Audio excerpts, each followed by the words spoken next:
Story time of the sickest I felt in my whole life. You might want to hold your breath for this one. My boyfriend and I had been dating for like 8 months or so. I had my own place, so I let him move in with me. One day, my best friend decides that she wants to become a hairdresser, and so she started taking clients and doing people's hair. I became one of her clients because she did hair really good, and she didn't charge me as much because I was her bestie. Whenever I needed her to do my hair, she would come over to my place. Well, over time, my best friend and my boyfriend began to become closer. I didn't think anything of it because I trusted my best friend and my boyfriend. Sometimes my best friend and my boyfriend would be alone together because if she was doing my hair that day and I wasn't home, I would make my boyfriend open the door for her. She could just go ahead and walk on in, get her stuff set up, and then once I was there, she could do my hair. Like I said, I trusted them enough, so I wasn't worried about it. Bitch, I should have been worried about it. One night, my boyfriend tells me that he's gonna be working a little late that night. So, I'm like, okay, that's fine. So that night, I was just sitting on my bed scrolling through my social. Then I opened Snapchat. I'm watching my best friend's story, and she had made a brand new private story. She added me to that story, and there was a picture of my best friend and my boyfriend in bed together. This is gonna be part 2 of the sickest I felt in my whole life. The pain in my chest when I saw the picture of my best friend and my boyfriend in bed together.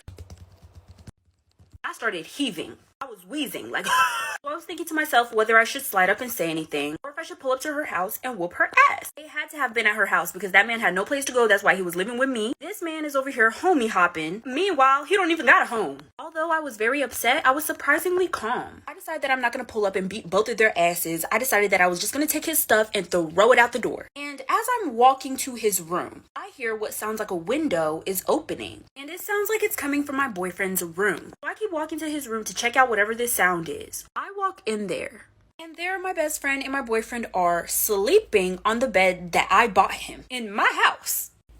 Bitch, like for part 3. This is gonna be a story time of how me and my friends waged war on the nastiest girls at my high school. After watching all of the parts, you get to decide who won this war. And just a heads up, this will probably be the nastiest story time that I've ever posted. Let's get right into it. So at my high school, there was these group of girls that would keep themselves dirty so they could get attention from the boys. They would never take showers. They would always come to school stanking. It was so bad to the point where if you were in class with them, the teachers would have to open up all the windows and leave the door wide open so the smell could drift out. Like, it was that bad. You really could have passed out. The school went as far as holding an assembly about how important hygiene is just because of these girls. Now, these girls stayed together as a clique and they were on the track team, and me and my friends were also on the track team. Our coach encouraged us to take showers after practice, but she couldn't force us. But she made it clear that she wanted us to take showers. Those girls wouldn't take full-on showers. They just get in the water for like 5 seconds and then get out. So one day, me and my friends decided that all those girls were in the shower, we were going to pour soap and shampoo all over them, like for part 2.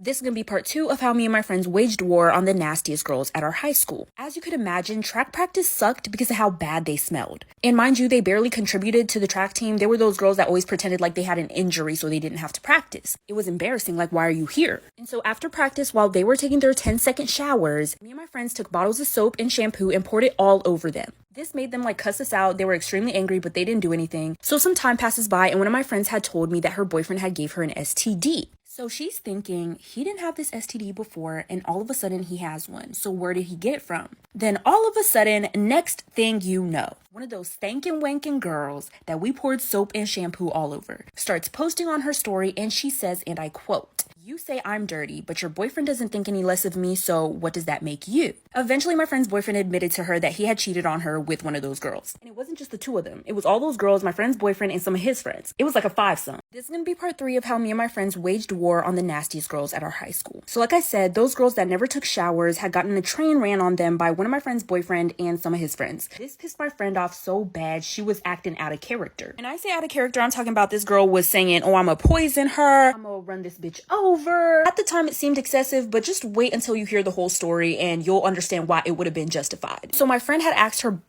ex-boyfriend why he did what he did. He said that they didn't smell bad at the time and it was just spur of the moment. But he knew that his own girlfriend did not like those girls. My friend would talk shit about those girls to him. And it's the fact that he still had the audacity to put his dingling in my friend after he had ran a train on those girls. Like, that's disrespectful. And so to get back at these girls, my friend decided that she was going to stay in the locker room for track practice after all the girls left the locker room. And she took a piss on all of those girls' clothes. This led to one of the girls getting a rash that got really bad to the point where she had to be hospitalized. Trust me, you're gonna want to like for part 4. So this is gonna be part 4 of the time my friends and I waged war on the nastiest girls at our high school. So after my friend had pissed on those girls' clothes for giving her an STD, one of the girls got a really bad rash for wearing those clothes and had to be hospitalized. Now, I would have said that my friend went too far if it wasn't for this. So my track team ended up going on a camping trip And the coach told those girls specifically that if they wanted to go on the camping trip, that they were going to have to be hygienic. They were going to have to take full-on showers. They were going to have to brush their teeth. They're going to have to bring a change of clothes. And me and my friends had hoped that they weren't going to come on this camping trip so we could have our fun. But they actually agreed to being hygienic. And so they came on the camping trip. I'm still taken aback at the events that happened on this camping trip. So we're on the camping trip. We're like the third day in. We sat around the campfire and made s'mores, and then we all went to sleep in our tents. Me and my friends, we all shared a tent. All my friends were asleep, but I wasn't asleep yet. I was still drifting asleep. And then I heard somebody open our tent. It was kind of dark, but I could still make out who it was, and it was one of those girls me and my friends were beefing with. She gets to where my friend is sleeping and squats down, and she takes a shit right on my friend. This is going to be part 5 of the time my friends and I waged war on the nastiest girls at our high school. Like I said, we're on a camping trip, and my friends and I are all sleeping in a tent. One of those girls we're beefing with comes into the tent, squats down on one of my friend's faces, and takes a shit right on her face. Mind you, she thought that I was sleeping, so once I screamed at her, like, what the fuck are you doing? She gets up and runs out of the tent. This girl is butt-ass naked, okay? My friend eventually wakes up, and she's smacking her lips like,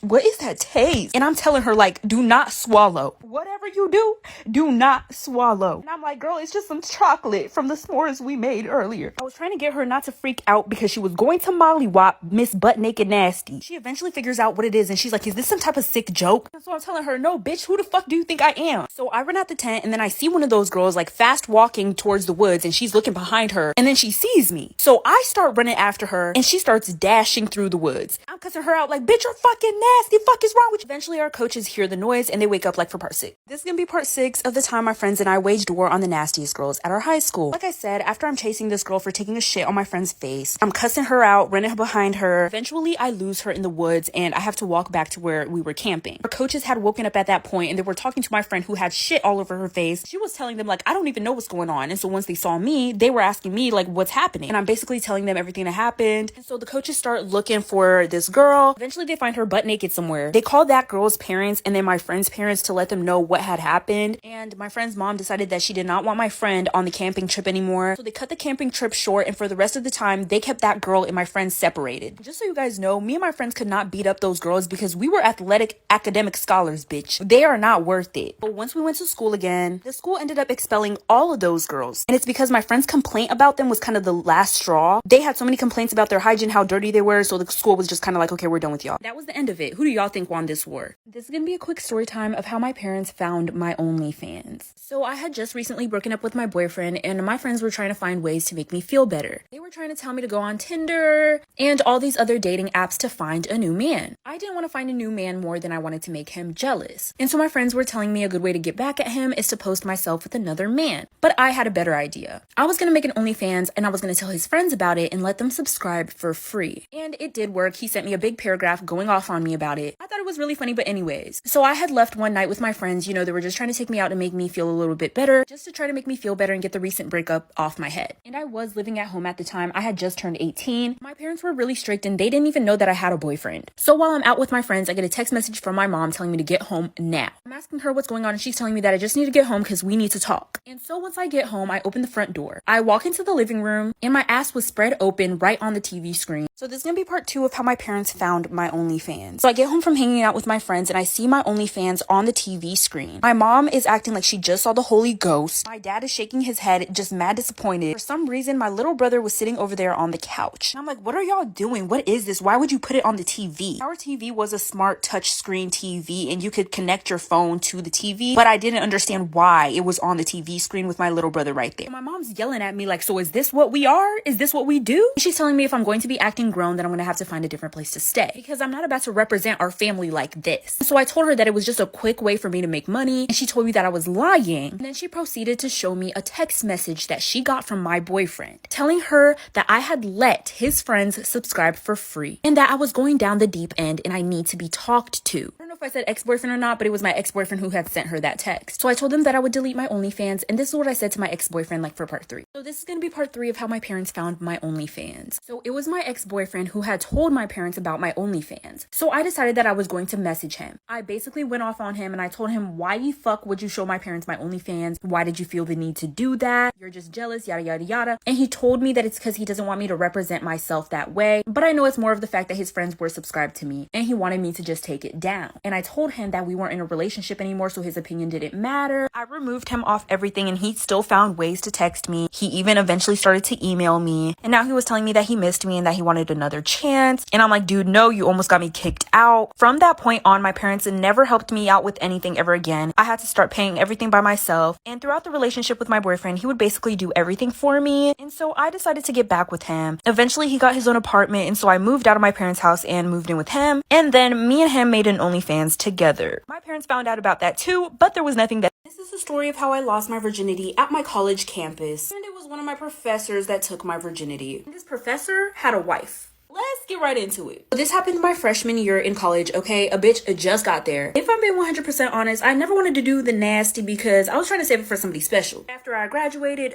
baby, it was time for me to act up. And I most definitely acted up. Shit. So freshman year of college comes around. The first day of school, and I walk into English class. I see this fine, sexy, tall glass of water. See this man sitting at this desk in the front of the classroom. This man was Liam Hemsworth on crack. This is Liam Hemsworth. Bitch, do the math. Class starts and he introduces himself as the professor. Like, really? I wanted this man to rail me. Anyways, as time went on, this professor and I began to become really close. Maybe a little too close. He would ask me to stay after class and we would literally just talk. It became a regular thing. We got so close that we exchanged phone numbers. So close to the point where one night he called me and invited me to his house. This is going to be part 2 of how I lost my virginity to my college professor who was married. So like I said, he calls me one night and invites me to his house. He said we were getting along really well and that he never did this to any of his other students, but since me and him created such a special bond that I was an exception. So I was like, you're fine ass, sir, I will speed. Let me grab my keys. He gives me the address, I show up and he lets me in. We sit down and we just start talking about anything. He shows me around his house eventually. As he's showing me around his house, we get to some pictures on the wall. That's when I found out that he had a wife. Immediately no. Nothing else happened and I made an excuse to go home. He texts me and says that it sucks that I had to go home. He wishes we could have spent more time together. I told him that was most likely the last time we were going to spend together since he had a wife. Because I did give a fuck at the moment. But things changed. Finding out he was married made me so uncomfortable that I stopped answering his calls and I stopped replying to his texts. I also skipped that class for a little bit because I just felt so awkward. One day the professor sends out an email saying that there was a mandatory meeting after school. I go to that meeting, but when I show up, me and my professor are the only people there. Like for part 3. This is gonna be part 4 of the time I lost my virginity by my college professor who was married. Like I said, me and my professor started taking pictures and taking videos whenever we would hook up. That would lead to our downfall. Mind you, he was the one who asked to start taking those pictures and recording those videos because he wanted it for when I wasn't around. We were doing all this and we were still walking by each other in class like nothing happened. Well, one day I'm sitting in his class as usual. Just a normal regular day. I never would have thought anything like this would have happened. But I guess it's my karma. We're sitting in class and we're learning about whatever the hell. We were going over some notes that a student had asked to go over because they didn't understand, but the professor was having a hard time trying to pull up these notes. His computer screen was connected to the big screen that all the students could see. I don't know what it's called, a smart board? Some electronic screen. It's a projector. I googled it.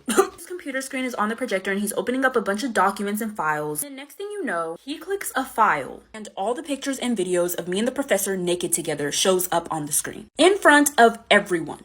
This is going to be part 5 of the time I lost my virginity to my college professor who was married. Like I said, the professor clicks on the wrong file on his computer. All the pictures and videos of me and him hooking up showed up on the screen in front of the whole entire class. I'm sitting there like, I don't know who that is. That ain't me. It might look like me, but it ain't me. The entire class gasped all at once. It was like a harmony. And some students who sat next to me started to look at me. Like I said, I don't know who that girl that looks exactly like me on the screen is. I don't know who she is. Don't associate me with her. I don't know her. The professor's face goes red. He was frantically trying to take it off the screen. Like, it's too late. I put my hoodie up and I didn't know if I should leave the classroom or just stay in the classroom because not everybody realized that it was me. Like, some people in college don't pay attention to who's in their class. But the people that sat next to me knew that it was me. I didn't know if I should have stayed in class or if I should have left the classroom because if I left the classroom it would have looked guilty, but if I stayed in there it was just awkward. I decided to stay to avoid looking guilty. Once class was over and I went home, the entire school knew about me and the professor. This is gonna be part 6 of the time I lost my virginity to my college professor who was married. So like I said, I sat through the rest of the class after those pictures and videos were shown. It just would have been way more awkward if I just walked out right away. Like, it's already awkward. Let's try to avoid the awkwardness as much as we can right now. By the time I got home, everybody knew about me and the professor. Everybody at school was talking about it. What's worse is that somebody took a picture of the screen. That was evidence, and someone sent that to his wife. A lot of people were asking me about what happened, but I didn't tell them anything because I didn't have any friends at that school and nobody deserved to know my business. I had not been in contact with the professor ever since. He had blocked my number and I tried to email him, but he wasn't answering my emails. He also stopped holding class the day after that happened. But one day he did email me back. He said from there on out to stop contacting him, and so I did. The school kind of swept everything under the rug. He did in fact get fired. The school said that if anybody reposted that picture of the screen, they would get expelled. I dropped out of college. It was definitely not worth it. So here's just a little reminder to never sleep with your college professor.